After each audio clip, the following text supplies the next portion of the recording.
ॐ नमः सिद्धेभ्यः। मंत्र नम का हमें प्राणों से प्यारा, मंत्र नमकार हमें प्राणों से प्यारा। ये है वो जहाँ हो, ये है वो जहाज जिसने लाखों को तारा।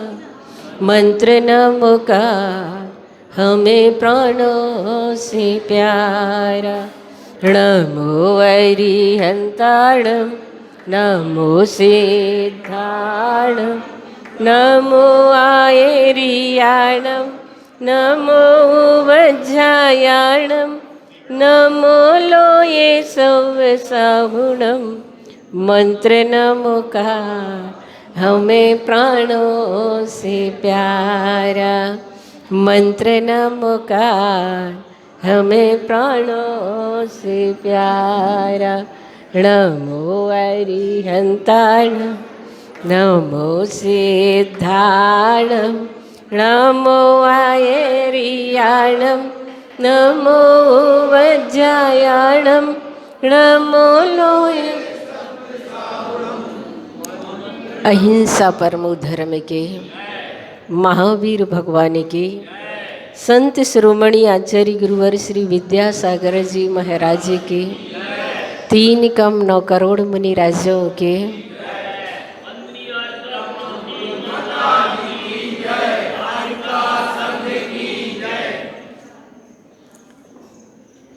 आहार के अनुसार विचार, विचार के अनुसार व्यवहार होता है। हम अपने जीवन में जैसा आहार करेंगे विचार हमारे वैसे बनते चले जाते हैं, और जैसा हम अपने जीवन में विचार करते हैं वो विचार हमारी आदत बन जाया करती है। इसलिए बंधुओं, आज हमें विचार शुद्धि पर, व्यवहार शुद्धि पर समझना है कि अगर हमारा व्यवहार अच्छा है तो हम अपने काम बना लेते हैं, और यदि हमारा व्यवहार अच्छा नहीं है तो हम अपने बने बनाए काम बिगाड़ लेते हैं।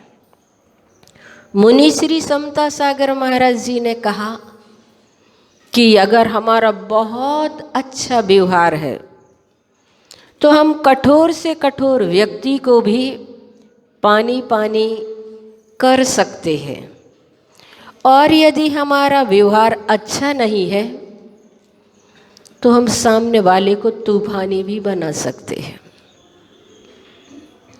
इसलिए हमारे जीवन से जुड़े हुए आचरण, हमारे जीवन से जुड़े हुए कर्म यदि साफ सुथरे नहीं हैं, आचरण अच्छा नहीं है, श्रेष्ठता, शालीनता और सात्विकता नहीं है, तो हम अपने काम बना नहीं सकते। इसलिए व्यवहार कुशल होना बहुत जरूरी है। व्यवहार कुशल आदमी कहीं भी जाएगा अपने काम बना ही लेगा। व्यक्ति व्यवहार कुशल है, ये हम कैसे पहचानें? व्यवहार कुशलता की पहचान कैसे होती है? क्योंकि व्यक्ति की पहचान वंश और वेशभूषा से नहीं, उसकी व्यवहार कुशलता से होती है। वंश और वेशभूषा से तो व्यवहार कुशलता की पहचान होती ही नहीं है। इसलिए हम अपने जीवन में व्यवहार कुशलता को सीखें।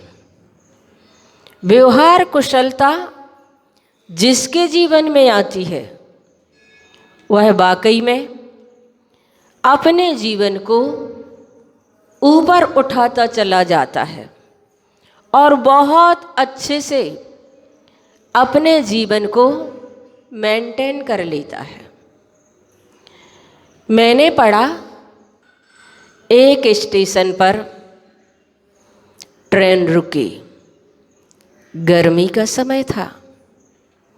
एक सेठ जी उसमें सवार थे। सेठ जी को जोरों से प्यास लगी हुई थी। खिड़की से झांक करके बाहर देखा तो पानी पिलाने वाला घूम रहा था। आर्थिक तंगी थी, परिस्थिति का मारा था, पानी पिलाने का काम करता था। सेठ जी का ध्यान उसकी ओर गया। उन्होंने आवाज लगाई।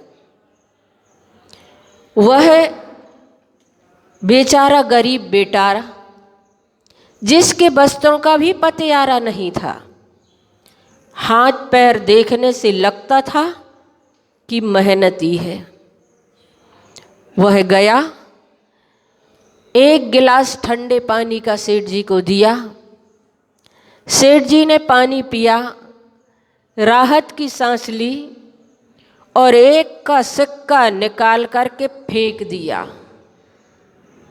सिक्का फेंक करके दिया। उस बालक को तो ऐसे लगा जैसे उसके सारे जीवन पर ही चोट कर दी हो। उस बालक को तो ऐसे लगा जैसे उसके सारे श्रम पर चोट कर दी गई हो। उसने अचरज भरी आंखों से सेठ जी की तरफ देखा। सेठ जी ने आंखें तरेरते हुए कहा, क्या बात है, क्या इतना कम है? उसने नम्रता से कहा, सेठ जी कम तो नहीं है, पर देने का तरीका गलत है। सेठ जी कहने लगे, क्या बात करता है, मुंह से लगकर बात करता है, बढ़ चढ़ करके बोलता है। फटे मैले कपड़े वस्त्र पहन करके आया है, फटे हाल है, और मुझसे ऐसी बात करता है। मुझे देखो, मैं इसमें एसी में जा रहा हूं। अब तो उस बालक का स्वाभिमान जाग गया। उसने कहा, सेठ जी मेरे वस्त्र मैले हैं, जीवन मैला नहीं है। सेठ जी मेरे हाथ गंदे और काले हैं, पर जीवन गंदा और काला नहीं है। आपकी ये सफेद पोशाक क्या इस बात की प्रामाणिकता है कि जैसे ये साफ सुथरी है वैसे ही ये आपका जीवन भी साफ सुथरा हो?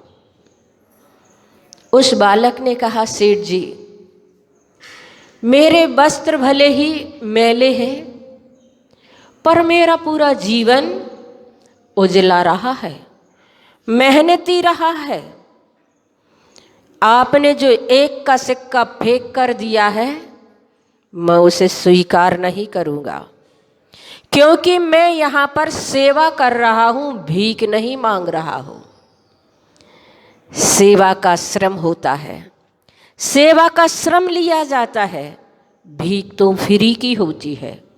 इसलिए रख लीजिए अपने सिक्के को अपने पास, मुझे इसकी ज़रूरत नहीं है।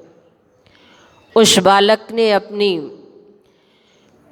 पानी की भरी बाल्टी उठाई और आगे वाले डिब्बे के सामने खड़ा हो गया। गाड़ी आगे बढ़ गई, लेकिन सेठ जी सोचते हैं कि दरिद्र अकिंचन जैसा वह बालक, लेकिन मन का सम्राट चक्रवर्ती जैसा स्वाभिमान रखने वाला था। उसने पानी क्या पिलाया, अपने व्यवहार कुशलता से, अपनी स्वाभिमानता से, अपने आचरण से सेठ जी को पानी पानी कर दिया। सेठ जी का अहंकार पानी पानी हो गया और अब सेठ जी बिल्कुल परिवर्तित होकर के आगे बढ़ रहे थे। तो बंधुओं, व्यवहार कुशलता हमारी जिंदगी में बहुत जरूरी है, नितांत आवश्यक है। जरूरी नहीं है कि हमारे कपड़े साफ सुथरे हैं तो जीवन भी हमारा वैसा ही साफ सुथरा हो, और ये भी जरूरी नहीं है कि कपड़े मैले और गंदे हैं तो जीवन भी गंदा और मैला हो। गोरे तन से गोरे मन का कोई अनुबंध नहीं किया जा सकता, तो विरोधाभास हो ऐसा भी मैं नहीं कह रही हूँ। तन की साफ सुथरी सफाई, वस्त्रों की सफाई के साथ साथ आचरण की सफाई, आचरण का साफ सुथरा, आचरण की व्यवहार कुशलता जीवन में उससे भी ज़्यादा जरूरी है। आज हम देखते हैं देश में बहुत बड़े बड़े विद्वान हुए हैं, बड़े बड़े दार्शनिक हुए हैं, बड़े बड़ी देश की सेवा करने वाले हुए हैं, लेकिन उनकी शिक्षा और विनयशीलता आचरण से ही जानी जा सकती है।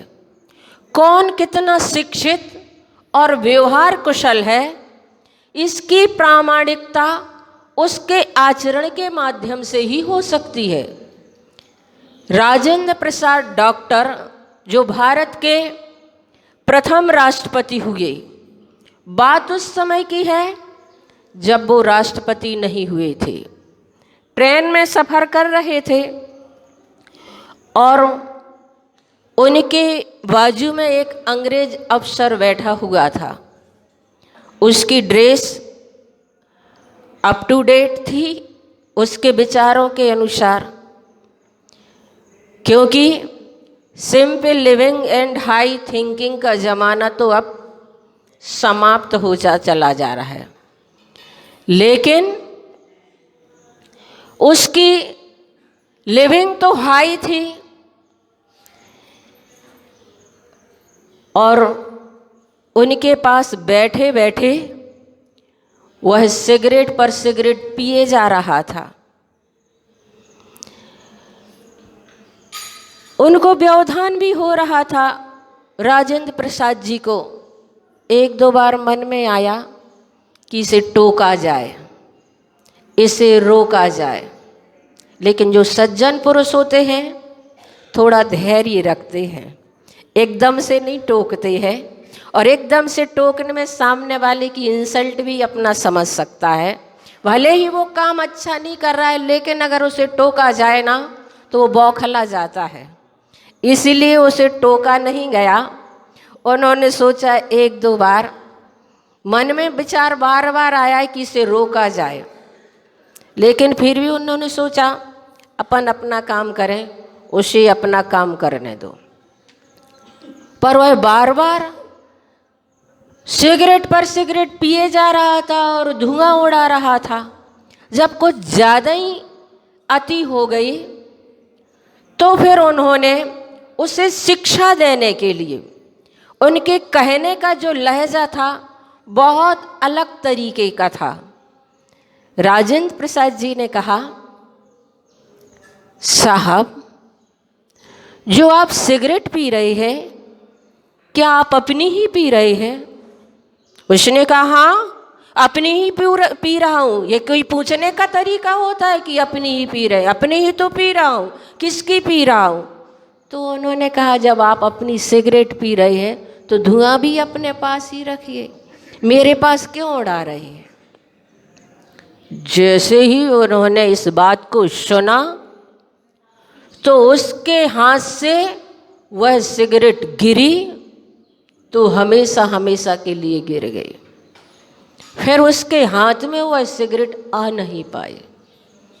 तो बंधुओं, वास्तव में अपनी व्यवहार कुशलता से उन्होंने उसके लिए हमेशा हमेशा के लिए उस गलत आदत से भी बचा दिया और उसकी गलती का भी एहसास उसे करा दिया। यही आचार्य श्री किया करते हैं।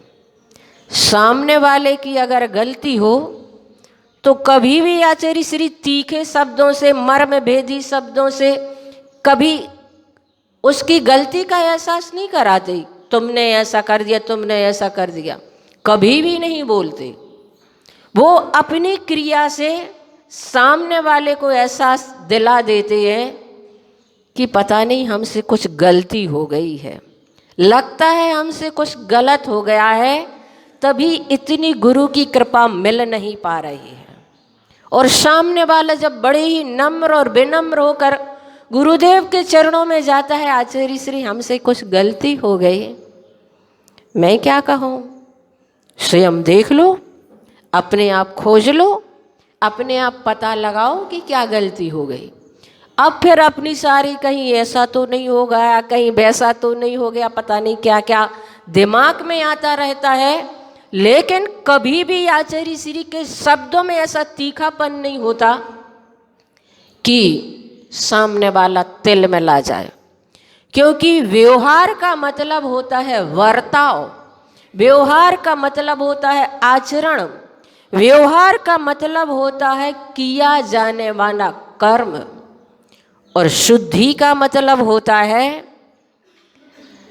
अच्छा, श्रेष्ठ, साफ सुथरा, बहुत अच्छा।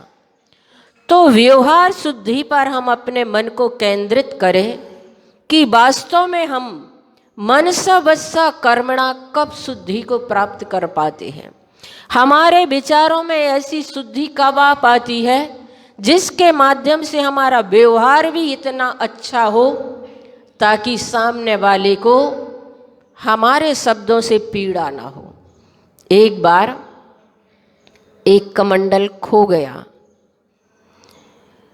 छोटे से गांव में हम लोग रुके हुए थे, बिहार करके पहुँचे थे। किसी ने उसको इधर उधर कर दिया, खोजने पर पता लगाया। उस समय जब हम लोग 11 माता जी थे, गुरुमती माता जी से लेकर पावनमती माता जी तक 11 माता जी थे। अब वो कमंडल खो गया, थोड़ी सी आकुलता तो हुई कि उपकरण है, अब दूसरों का मांगना पड़ेगा, याचना करना पड़ेगी, तुम्हारा कमंडल ले लें, तुम्हारा कमंडल ले लें।